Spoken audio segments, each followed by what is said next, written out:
Hi, everybody. Welcome to another episode of Heal Profoundly and Enduringly. I'm so excited to bring Vienna on today because she is one of my soul sisters and I just love her so much. And we're local to one another. So I'm going to tell you all about who she is. But first, let me just remind you what this show is even about and what we're doing here. We're really bringing those quote unquote off the beaten path options for healing at your deepest level, not just the traditional medical or traditional mental health approach to healing. And it's so important to me to share this and give you guys lots of tools for your toolbox to be able to feel empowered to do this for yourself or in your own way that your energy naturally dictates. So I'm bringing on experts from all different areas of energy healing and alternative healing and holistic health. And Vienna is a licensed mental health counselor, a spiritual coach, and a Reiki Master. She's a Reiki Master! Vienna has found her own healing, purpose, joy, and guidance through her spiritual practice throughout her entire life. And now she loves to bring her spiritual practices and wisdom along with energy healing into her therapy sessions to help others heal on a deeper level. So today we're going to be talking about how to love yourself on the deepest level. Welcome, Vienna. Thank you so much. And I'm a Reiki Master thanks to you, my friend. We did it together. And it's such a special connection to be able to do that for people. And it's just such a beautiful experience to have together. So thank you for honoring me with it. Hi, Heather. Good morning, honey. Happy New Year to everyone. Hi, Jenna. Good to see you guys. So we're going to talk about how to love yourself on the deepest level. So what does that mean? Like, what does self-love mean to you, my friend? Yeah. So it's a bit of a loaded question, but I'll try to sum up as best I can. So I've realized that it is a journey. It's a journey and it has ebbs and flows. And it's not only being kind to yourself and giving yourself grace and prioritizing your own needs and self-care, but it's really like knowing yourself, knowing who you are, understanding yourself, being able to truly accept yourself, not only accept, but honor yourself, adore yourself, love yourself. That's really what we're getting to today, while also knowing and accepting that you are still growing and learning. Yeah, that's so beautiful. A little bit of it. Yeah, like I know, right? It is just a little bit of it. It's like one of my favorite quotes that you can be a work in progress and a masterpiece all at the same time, you know, and being able to appreciate that. And it's so funny too, because self-love is such a buzzword, you know, it's such a buzzword that I think people just dismiss because they're like, whatever, it's like the self-love movement, you know, and it's truly an experience. Like it's something that you need to experience to be able to truly value. Would you agree? Yes, I'm ready. I'm gonna write that down. Yeah. You're like, actually, that's a good point. Yes, it is. It is an experience, and it's an embodiment, you know, it's a daily practice. There are different tools that you can use, but I agree, it is an experience.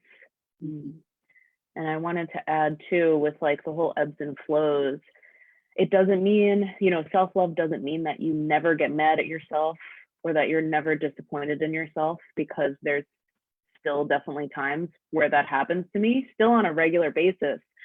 And I can still confidently say that I feel I've become a master of self-love recently, while also still becoming disappointed in myself sometimes, but just knowing that this is an opportunity right now to grow, because if I'm disappointed, I know that I'm capable of doing better. So thankfully, it takes a lot less time now than it did in the past to forgive myself, you know, to like work through those negative emotions of not feeling happy with myself, forgive myself, and then and fix it. So, you know, because then we sometimes get into these self-loathing patterns and it takes months to get out of sometimes. Yeah, and I love that concept of like, I guess I just want to talk about that concept of doing better. Like you said, like I know I can do better. And it's really important to note that we're not just doing better because we're supposed to, because we're people pleasing, because we're trying to meet a certain expectation. We're doing better in the eyes of continually being on this growth path, continually trying to, well, I shouldn't say trying, right? But that we're continually working towards aligning more and more with our higher self, aligning more and more with that frequency of love as human beings, which, you know, comes naturally and then doesn't come naturally as we become more and more conditioned over time. And so it's returning to the simplicity of it and realizing that it can be that simple, and that, you know, we're not going to just get better because we're being bad or we're not good enough.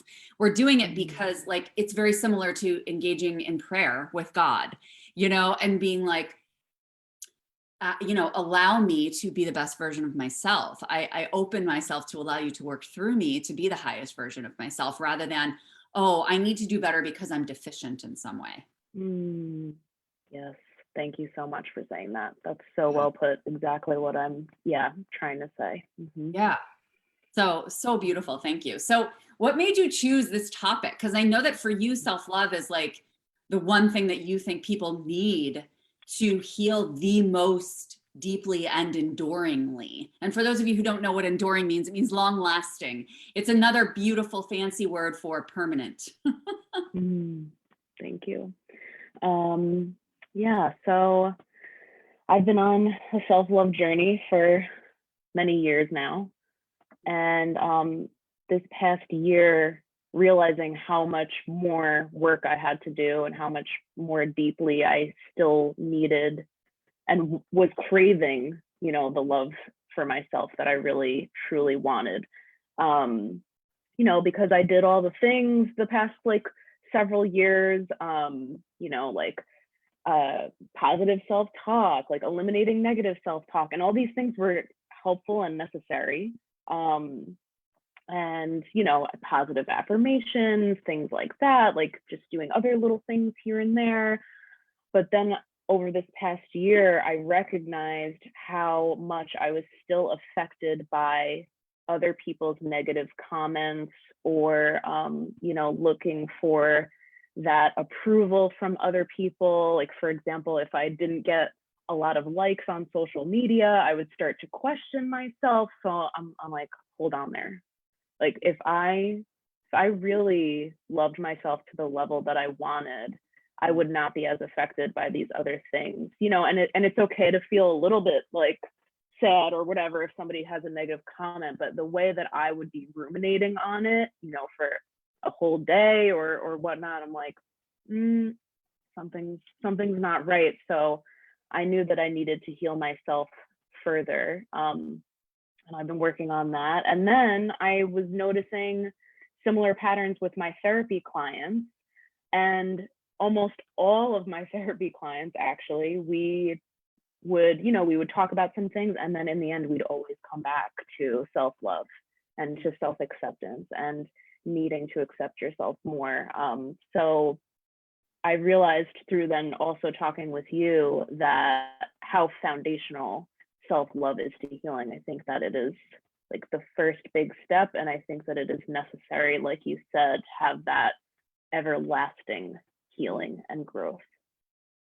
Yeah, I love that so much. And yeah, thank you for sharing those examples, because I think that helps it become tangible for people, you know, to think about like what this actually looks like. And I totally agree with you. I'm reminding myself and my clients and my loved ones all the time. We'll go, a perfect example coming from the holidays, you know, like you'll go into a situation and somebody will say something that will irritate you, or that will set you off, or that will feel judgmental. And you're then at the point where you get to decide. I just want to see who's frozen. I think it's Vienna that's frozen. But you get to the point where you have to ask, okay, is this bothering me because of this other person and they're doing something quote unquote wrong? Or am I actually bothered by this because I just don't love myself enough? Like, how would a person respond to this, or how would a person be affected by this if they love themselves? Right? Like, if you love yourself, and just like any situation, okay, I think you're back. I hear you. Any situation that we find ourselves in where we're frustrated or we don't know where to go, or you don't know which direction to take, ask yourself, what would a person who loved themselves do in this situation? How would they respond? How would they act? So that's, I think, a really beautiful question that we need to implement on the regular. And it's something that I would encourage you to write down, to set as a reminder on your phone, right? So that it goes off repeatedly and reminds you to check in, so that when those situations come up during the day or during the week or during your life, you get to say, you know, I'm going to check in again. Like, if I really love myself fully and completely and enduringly, how would I be responding here? How would this be impacting me? And it's so preventive. And that's what all of the other part of self-love that I love, is that it's so preventive. And that's why I say to people all the time, love yourself forward, right? Like, you're loving yourself for the future version of yourself too, because you have faith that you're going to be even better, and you will be even better when you get to that point. So you froze for a little bit. So what thoughts do you have on that? Yeah, you froze for a little bit too, so I didn't hear everything you just said. But I heard setting a reminder on your phone, which is really important, because we might have this, you know, this goal to like not let it affect us, but then sometimes we just, you know, kind of, we're on autopilot and we're going throughout our day and we forget these goals that we had for ourselves. So I do really like that idea. Yeah. But I missed a big chunk there. No, that's okay. You can go back if you want to listen. But basically, the gist of what I was saying is like applying that question to anything that comes up in your life. You know, you have shitty experiences with somebody, or you run into a circumstance, you get pissy, you don't know where to go. Ask yourself, what would a person who loved themselves do in this situation? How would they respond? How would they act? How would they feel? You know, you're not going to get as butthurt when you fully, truly, deeply love yourself, you know? Right. Yes. So I love that. the other thing that I know comes up a lot for people is that they avoid, and they don't necessarily consciously avoid, but they avoid, or they pull back, or they don't go as deeply into their self-love because they feel selfish or they feel guilty about doing that. So what would you say to somebody who hesitates because of that? Absolutely. So one, just like a little exploration, of course, I would ask them, where did these feelings first come from? And see if they can write about that in a journal, and see if they can get to it. Otherwise, it's a great thing to discuss about it, with a therapist, where these feelings of guilt came from, and possibly unworthiness, that you're not deserving of loving yourself to this full potential. So I would say that, asking where it comes from, and just knowing that loving yourself doesn't mean that you forget about other people. Of course, I'm all about self-love here, but I also don't think we should only love ourselves and not anybody else, or, not, thinking about the highest good of the world. But it's just that you don't forget about yourself, because so many of us do that. And that's what I did for a long time. I didn't even think of it. I was nothing. I am just a servant. Like, I have to give to everybody else until I am depleted, because that's, kind of what I was taught. But knowing that if you neglect yourself and you don't take care of yourself, you will become depleted, most likely, and get sick and stressed. And then you really won't be able to help anybody else.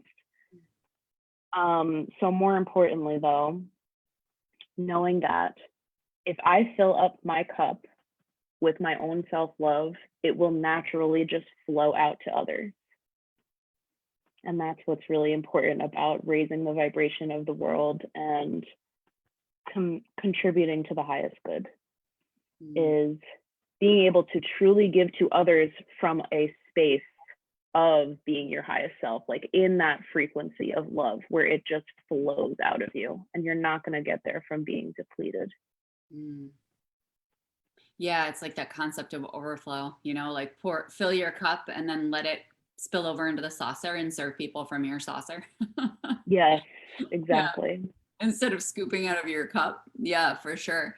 I love that concept. And it's, I love that you said that when you love yourself, it just naturally emanates out, because you were saying, you know, you don't want to just love yourself, but it never works that way. You know, it doesn't work that way. Like when your intentions are truly pure and you're truly setting your heart on being a servant of the universe rather than being a servant of other people, you're naturally going to serve other people, because you're going to come into that vibration and that alignment with really God's vision and the universe's vision. Yes.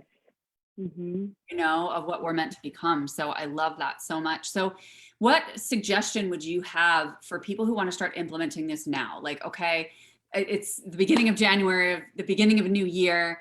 I'm ready to make this more of a priority, because that's one of the biggest things, my friends, is like, you know, you have to decide to do this. This is not something that's just naturally going to come for, especially if you've had a trauma history or a history of limiting beliefs or a lot of conditioning that have given you negative messages, right? This needs to be a decision and a commitment. And when you make a commitment to yourself, you're going to see this self-love grow even more, because you're not being wishy-washy about it. You're taking it seriously, and the universe feels that, and the universe hears that. So what is one tool that you would recommend for people to start implementing to get accustomed to this practice and start working with it?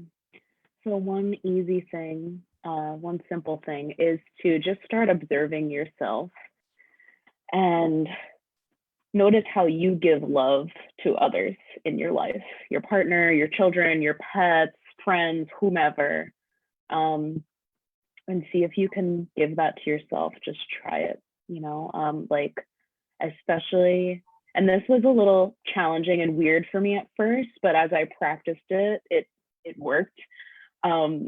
Like my dog, whenever I see my dog, I just like take his face and I squeeze him and I tell him how freaking adorable he is and how much I love him, and he's just, oh my gosh, and I just give him kisses and whatever. So I noticed that I did that one day, and I was like, wow, imagine I loved myself like this, because it just like flows out of me when I'm with my dog. And I looked myself in the mirror and I was like, you're fucking adorable. I love you. You were just so freaking cute. And it felt a little weird, but I was kind of like blushing a little bit, you know, like I was like, I am fucking adorable. So yeah, so just noticing the little things, you know, and if like, you know, for example, I also, you know, like sometimes my husband will like throw his clothes on the floor, and I'll pick them up when I make the bed and I fold them really nicely. So, but sometimes I'll ignore my clothes. I'm like, wait a second, hold on. Let's do the same onto yourself and pick up your clothes and fold them nice and lovingly, you know, like, because as I was doing this for my husband, I'm like, oh, he's going to be so pleasantly surprised when he sees this all organized and things like that. So that was just another example of myself, you know, an act that I did for him. I realized, let me do that for myself too. Yeah, I really like that. And you know what? My favorite part of that is that you made yourself blush. That makes me so happy. And that I think that's such a fun question to put out there. Like, because we don't want the healing journey to be so serious all the time. Like, we wanted to have fun with it too. So maybe that's a question for you too, is like, for your journaling, for anybody watching live or on the replay, how do you make yourself blush? How can you make yourself blush? Like, how can you make yourself blush? And I think that's a great freaking question. Cause I think about that and I'm like, oh, probably if I put on my leather pants and like, if I put on my leather pants, like shook my booty a little bit in the mirror and did my hair up all nice, I would definitely make myself blush. For sure. I love that. I love that. That's such a fun way to kind of bring a self-love practice forward. So thank you for sharing that, because that's super yummy. Thank you. You're welcome. So let us know, how can people find you? What are ways that they can work with you right now if they resonate with your energy and they just want to, you know, virtually snuggle? I love that. So I'm the most active on Instagram. So people can find me at the.spiritualtherapist on Instagram. And then they can also go to my website at www.thespiritualtherapist.net. and you can contact me through there. We can, I have a few openings for therapy clients right now, but I also am offering Reiki sessions and spiritual guidance sessions. So you could book it right on there. Cool. Beautiful. And we'll drop those links too in the comments so that you guys can just click right on them and jump over and hang out with Vienna. And honestly, just start a conversation with her. This is one of the things about this show. And the reason that I'm bringing this forward is to create those connections, right? Like connect with people, start a conversation and see what feels good to you. See if it feels like a full yes in your body, that it's like, oh my gosh, this person, I know they can expand me, 1,000,000 degrees.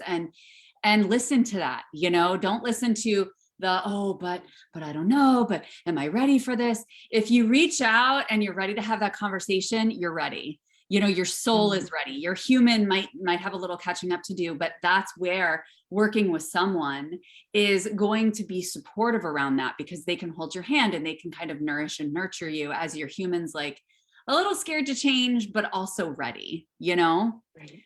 So is there anything else that you want to share before we sign off today? Let me think for a moment. You're welcome, Jenna. Hi, Sherry. Oh, hi, Jenna and Sherry. I know.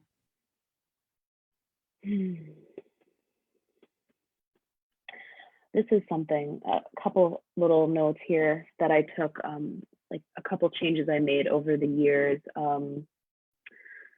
Because especially with things like social media right now and just everything being so open and sharing everything. So just seeing what feels right for whoever's listening, what feels right for you. This is what felt right for me.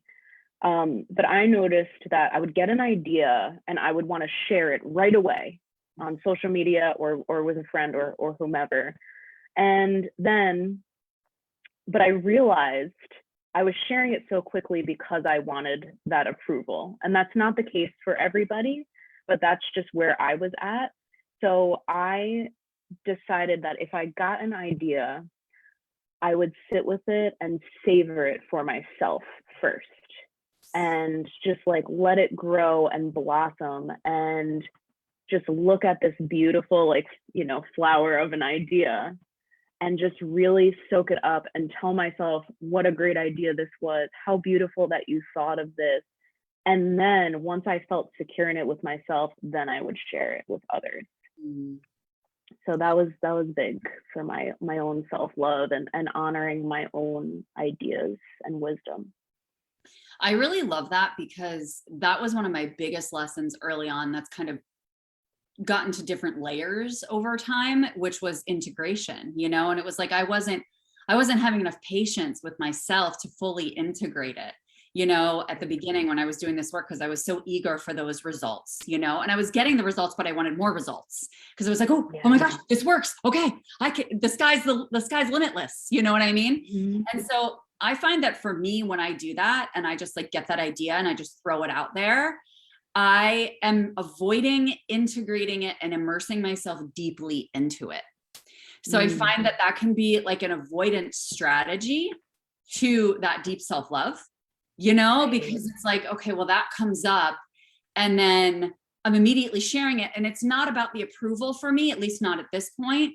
It was about, it was like, I was so excited about it and I wanted to scream it from the rooftops, but I hadn't fully integrated it, which means that I was surface level skimming. Does that make sense? Yes, absolutely. That's a great point. Yeah. Because sometimes I feel like that too. It's like, okay, well, I am just excited. I'm not really looking for approval. So I'm glad that you're saying this right now, because it's making me realize also like what is happening. It is an avoidance a little bit of like, but it's so nice when you just wait and treasure it and explore it and let it expand for yourself and then share it. Yeah, it's funny because I call that sacred integration. In fact, I have a mastermind coming in the spring called Sacred Integration. Because of that, because, we're our own best clients, and like, that's one of the biggest lessons. And I feel like I know that it's one that is incredibly glossed over in the healing world and otherwise, because everybody's at such a fast pace, and we need to cultivate greater patience for ourselves and really be able to discern with the universe, with God, you know, what is meant for just me to hold and immerse myself in right now, and what is meant for sharing right now at this moment, you know. And that's really what co-creation is about. That's where the power comes, that's where the limitlessness comes, that's where the infinite nature of our work comes in, you know. Yes. Yeah, So I love that. I could talk Yeah, about. and I would just, oh my gosh, me too. Like sometimes I just, when I'm writing in my journal or something, like I just come to a pause and I'll just write, like, this is for you. Like, just for me. This is for you, Vienna. Like, and just, oh, I love that. Really like honor that little gift to myself. Yeah. That's actually a great way to start your journaling practice, right? Like, this is for you. Yes. Just like, yeah, I love that as a prompt for people. That's beautiful. I can feel that, like the vibration of it just feels so good. Yeah. Well, thank you so much for joining us. And thank you to everyone who's joined us live or on the replay. Definitely type hashtag replay, tag one of us in the comments if you have any questions, or reach out individually. Again, make those connections, make this the year of not just putting your head down and going it alone, you know, like just connect with people. It doesn't have to be somebody you hire, but just take that initiative to connect with people that feel really aligned with where you're going, not necessarily with where you are right now or your past or all the drama you've been through in your life, because we've all had it, right? But where are you going and who aligns with that? And yeah, we're available for any questions, and Happy New Year to everyone. Thank you so much, Vienna, for joining us. Thank you, Laura. You're welcome. And you guys can join us live next Monday for another episode of Heal Profoundly and Enduringly. And I will see you then. Bye.